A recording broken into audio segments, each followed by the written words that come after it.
Solar സമര വിവാദത്തിൽ John മുണ്ടക്കയത്തെ തള്ളി NK പ്രേമചന്ദ്രൻ. സമരം അവസാനിപ്പിക്കാൻ ഒരു തരത്തിലുമുള്ള ചർച്ചയും നടത്തിയിട്ടില്ല. ഒത്തുതീർപ്പ് ചർച്ചയ്ക്ക് ആരാണ് കൈയെടുത്തതെന്നതിൽ പ്രസക്തിയില്ലെന്ന് തിരുവഞ്ചൂർ രാധാകൃഷ്ണൻ പ്രതികരിച്ചു.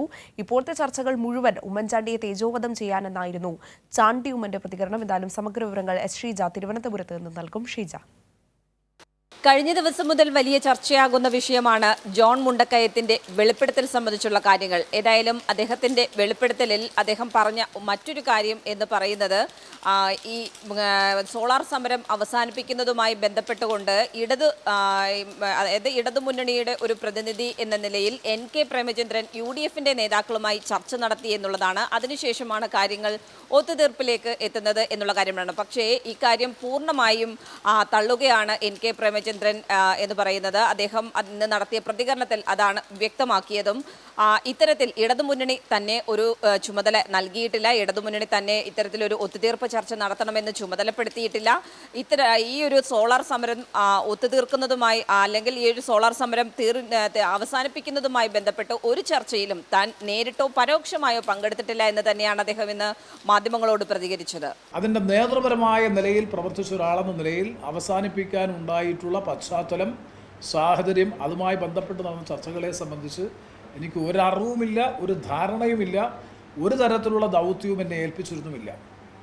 എന്നാൽ ഒരു കാര്യം ശരിയാണ്, LDF യോഗത്തിന് ശേഷം അതിനുശേഷം നടന്ന യോഗങ്ങളിൽ അന്ന് ഗവൺമെൻറ് നിയോഗിച്ച കമ്മീഷൻ മുമ്പാകെയുള്ള ടേംസ് ഓഫ് റെഫറൻസ് മുഖ്യമന്ത്രിയുടെ ഓഫീസ് കൂടി അന്വേഷണ പരിധിയിൽ ഉണ്ടാകണമെന്ന ആവശ്യം ഉന്നയിച്ചുകൊണ്ടുള്ള ടേംസ് ഓഫ് റെഫറൻസ് തയ്യാറാക്കിയത് ഞാനാണ്. അതോടൊപ്പം തന്നെ അദ്ദേഹം എടുത്തു പറഞ്ഞ മറ്റൊരു കാര്യം, ഈ വിഷയവുമായി ബന്ധപ്പെട്ടുകൊണ്ട് സോളാർ സമരം എന്ന് പറയുന്നത് എന്നും LDFന് വലിയ തോതിൽ ഒരു രാഷ്ട്രീയ നേട്ടം തന്നെയാണ് ഉണ്ടാക്കിയിട്ടുള്ളത്. ഇതുമായി ബന്ധപ്പെട്ട് ഒരു തരത്തിലുള്ള ഡീലും നടന്നതായി തനിക്ക് അത് സംബന്ധിച്ചുള്ള കാര്യങ്ങളിൽ ഒന്നും തന്നെ വ്യക്തതയില്ല. കാരണം അത്തരത്തിൽ ഒരു ഡീല് നടന്നിട്ടില്ല. ഒരു ഡീല് നടക്കണമെങ്കിൽ അതുമായി ബന്ധപ്പെട്ട് എന്തെങ്കിലും നേട്ടങ്ങളോ കോട്ടങ്ങളോ ഒക്കെ ഉണ്ടാകേണ്ടതുണ്ടല്ലോ. അതുകൊണ്ട് തന്നെ അത്തരത്തിൽ യാതൊരു വിധത്തിലുള്ള ഡീലും ഈ ഒരു സമരവുമായി ബന്ധപ്പെട്ട് നടന്നിട്ടില്ല എന്നുള്ള കാര്യം കൂടിയാണ് പ്രേമചന്ദ്രൻ ഇന്ന് വ്യക്തമാക്കിയത്. ഒരു ഡീൽ എന്ന് പറയണമെന്നുണ്ടെങ്കിൽ കൊടുക്കൽ വാങ്ങൽ ഉണ്ടാകണം. ഒരു സമരമാകുമ്പോൾ സ്വാഭാവികമായും മാധ്യമപ്രവർത്തകരുടെ രാഷ്ട്രീയ പ്രവർത്തകരുടെ രണ്ട് ഭാഗത്തും നിൽക്കുന്നവർ പരസ്പരം ആശയവിനിമയം നടത്തുന്നതൊക്കെ സ്വാഭാവികമാണ്. അങ്ങനെ ചർച്ചകൾ നടത്തുമ്പോൾ ഏതെങ്കിലും കൊടുക്കൽ വാങ്ങൽ അതുമായി ബന്ധപ്പെട്ട് നടന്നിട്ടുണ്ടെങ്കിലാണ് അതിന് വാർത്താ പ്രാധാന്യമുള്ളതും ഗൗരവമുള്ളതും. ഇവിടെ അങ്ങനെ ഏതെങ്കിലും കൊടുക്കൽ വാങ്ങൽ ഉണ്ടായിട്ടുണ്ട് എന്ന നിലയിലുള്ള ഒരു ആക്ഷേപം, ആരോപണം ഇതേവരെ ആരും ഉന്നയിക്കപ്പെട്ടിട്ടില്ല. ഈ വിഷയം, അതായത് ഇത്തരത്തിലൊരു വെളിപ്പെടുത്തലുമായി ജോൺ മുണ്ടക്കയം രംഗത്ത് വന്നതിന് പിന്നാലെ തന്നെ തിരുവഞ്ചൂർ രാധാകൃഷ്ണൻ, അതായത് UDF ഭരണകാലത്തെ മന്ത്രി കൂടിയായിരുന്ന തിരുവഞ്ചൂർ രാധാകൃഷ്ണൻ ഈ വിഷയത്തിൽ ജോൺ മുണ്ടക്കയത്തിന്റെ നിലപാടുകൾ ശരിവെക്കുന്ന തരത്തിലുള്ള പ്രതികരണമാണ് ആദ്യ ദിവസം ഇന്നലെ നടത്തിയതെങ്കിൽ ഇന്നിപ്പോൾ ഇതിൽ ആരാണ് ഒത്തുതീർപ്പിന് മുന്നിൽ നിന്നത്, മുൻകൈയെടുത്തത് എന്നത് സംബന്ധിച്ചുള്ള കാര്യം അതല്ല ഏറെ പ്രസക്തം എന്ന തരത്തിൽ ആ നിലപാടിൽ ഉണ്ടായ ഒരു മാറ്റമാണ് ഇന്ന് പ്രധാനമായും തിരുവഞ്ചൂർ രാധാകൃഷ്ണനിൽ നിന്നും നമുക്ക് കാണാൻ സാധിച്ചത് എന്നുള്ളതും എടുത്തു പറയേണ്ടതാണ്. ഇവിടെ ഇനീഷ്യേറ്റീവ് അല്ലല്ലോ പ്രശ്നം. ഇവിടെ ഈ സമരത്തിനുള്ള ഇനീഷ്യേറ്റീവ് അല്ലേ പ്രധാനപ്പെട്ട കാര്യം.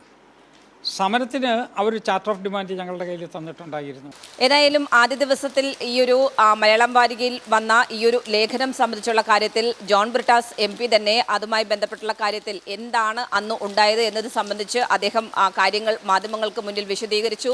അദ്ദേഹം പറഞ്ഞതിന് തൊട്ടു പിന്നാലെ തന്നെ ചെറിയാൻ ഫിലിപ്പ് ഇതുമായി ബന്ധപ്പെട്ടുള്ള കാര്യത്തിൽ ജോൺ മുണ്ടക്കയം പറഞ്ഞതല്ല ശരി, ജോൺ ബ്രിട്ടാസ് പറഞ്ഞതാണ് ശരി എന്നുള്ള കാര്യം അദ്ദേഹവും അടിവരയിട്ട് വ്യക്തമാക്കുകയും ചെയ്തു. ഇന്നിപ്പോൾ ഏതായാലും NK പ്രേമചന്ദ്രൻ കൂടി ഈ വിഷയത്തിൽ ജോൺ മുണ്ടക്കയത്തിന്റെ പറഞ്ഞ കാര്യങ്ങൾ തെറ്റാണ്, അത് പൂർണ്ണമായും തള്ളിക്കൊണ്ട് രംഗത്തെത്തിയ ഈ ഒരു സാഹചര്യത്തിൽ ഏതായാലും ജോൺ മുണ്ടക്കയം ഉയർത്തിക്കൊണ്ടുവന്നത് അത് ചീട്ടുകൂട്ടാരം പോലെ തകരുന്ന ഒരു സാഹചര്യമാണ് ഇപ്പോൾ ഏതായാലും ഉണ്ടായിരിക്കുന്നത്. ഇനിയിപ്പോൾ അറിയേണ്ട ഒരു കാര്യം എന്ന് പറയുന്നത് ഈ രീതിയിൽ ഒരു വെളിപ്പെടുത്തൽ നടത്തിയതിലൂടെ ജോൺ മുണ്ടക്കയം എന്താണ് ലക്ഷ്യം വെച്ചിരുന്നത് എന്നുള്ള കാര്യം തന്നെയാണ്. ആ കാര്യത്തിലേക്കാണ് ഇനി ഏവരും ഉറ്റുനോക്കുന്നത്.